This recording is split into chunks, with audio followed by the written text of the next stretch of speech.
In 1969, humanity landed on the moon. In 1991, Tonya Harding became the first American woman to land a triple axel, then nothing else interesting happened in her life. And in 2016, the Uh-Oh Stinky Monkey came into fame. But all of those events pale in comparison to what the team at Peter Quill Studios accomplished when they created A Summer with the Shiba Inu. What Hatoful Boyfriend did for dating birds, I went into A Summer with the Shiba Inu expecting a high-class dog dating simulator. As someone who gets plenty of tail in real life, I wanted to see just how much I could get in a video game. And I mean, who wouldn't want to date a Shiba Inu, am I right? Just look at them, so majestic, so smooth, so pure. So I settled in, turned off the lights, lit some candles, poured myself a glass of wine, and prepared to charm the pants off of a talking dog.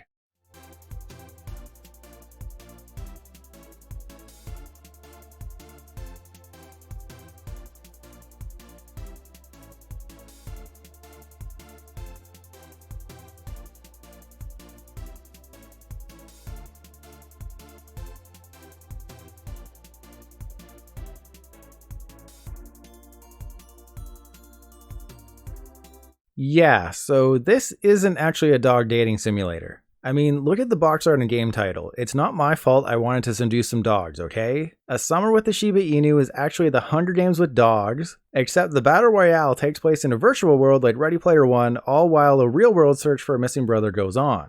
If you'll dog with me for a moment, allow me to try and sum up the story in A Summer with the Shiba Inu as quickly as possible. The lead character is named Sid. After competing in and winning the arenas are simulated Hunger Games that take place in the virtual world a la Ready Player One, Sid travels to Toronto in Canada. If you don't like dog puns, you might want to close this video now. After 10 years in Canada, Sid decides to travel back to Shiba Inu Island to look for her brother. Instead of flying, Sid uses the Feather of Truth, which can alter reality to teleport back home. The Feather of Truth is the prize for winning the arenas. Upon returning, you team up with your friend Max and a mysterious Labrador named Kwai Li to search for Chun Wen, Sid's missing brother. Along the way, Sid runs into people from past arenas who she wronged, who pull Sid into exact replicas of past arenas, except only Sid and the re-challenger have new memories, the rest act the way they did originally. To help get you, the player, up to speed with these arenas, we flash back to the arenas before re-entering them, letting us know what exactly Sid did to win.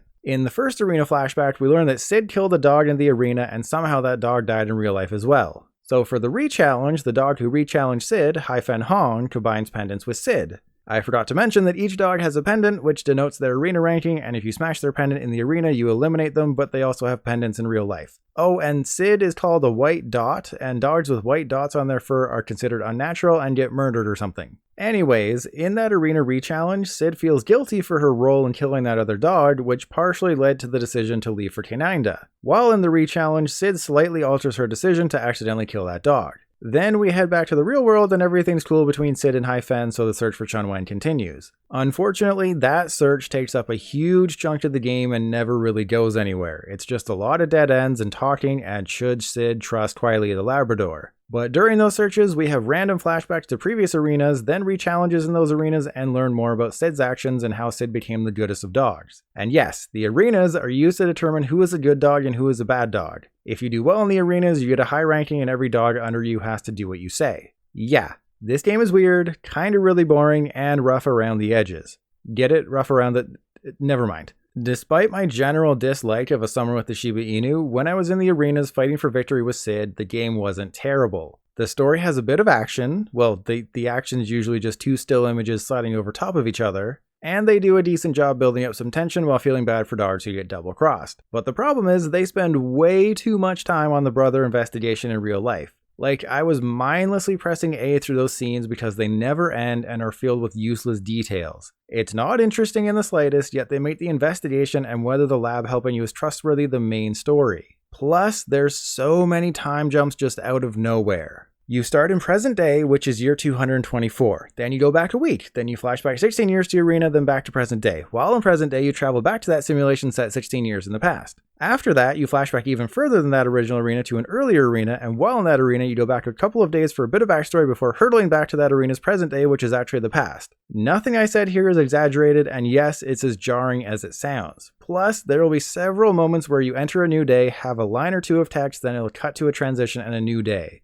There's just so many wasted lines and scenes, so when the developers tout that they put 70,000 words in the game, it doesn't mean they maximize them. It's mostly filler and no killer. I'll be honest and say that I've never played a visual novel before. Maybe I don't have quite the appreciation for them as others do, but I was not a fan of A Summer with the Shiba Inu. The writing, the pacing, the graphics, everything seemed subpar to me. So on a video game level, I did not enjoy it in the conventional sense. I enjoyed laughing at the absurdity of A Summer with the Shiba Inu, but when it comes to actual enjoyment, it's just a book with a weird, boring story where every 10 minutes or so you choose between a couple of lackluster options. In comparison, it makes Telltale's The Walking Dead look like the greatest choose-your-own-adventure story of all time. Now, I know what you're thinking. If we trained humans as well as we trained dogs, the world would be a much better place. And you're right, I am going to spoil everything.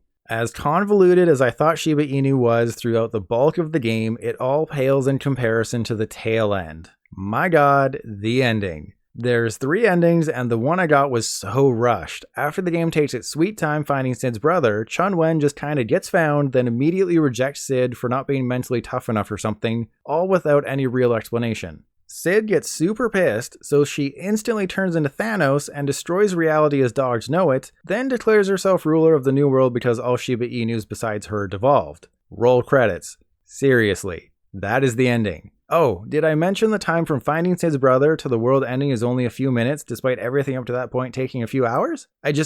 There are no words. I had so many questions left over. For starters, why dogs? This could have easily been a story with humans and maybe made more sense, especially since it's clearly set in a human world. And why Shiba Inus? Out of all the breeds, why them? I can't even with this game. I've never been so confused, intrigued, and bored by a game before. And worst of all, I didn't get to seduce a single dog. On the bright side though, it does have touchscreen support, which is more than a lot of other Switch games. Getting back to those questions I still have, I'll start with this one. Where does beef come from? This is the first question I ever had playing the game, and it does get answered by the end. But early on, they sort of skirt around it by mentioning how it's all synthetic and made in a lab. The science kind, not the dog kind. Well, so Sid does ponder where beef came from pre-science, especially since dogs are the only animal in the world. No cows, no humans, nothing. Well, you guessed it, it actually is the dog kind of lab. The arenas are used to split dogs into good and bad. The baddest of the bad dogs get turned into food. Yay! Another question that bothered me throughout is, why do dogs live in a world clearly designed for humans? The chairs are all human-sized. The keyboards all have human finger-sized keys.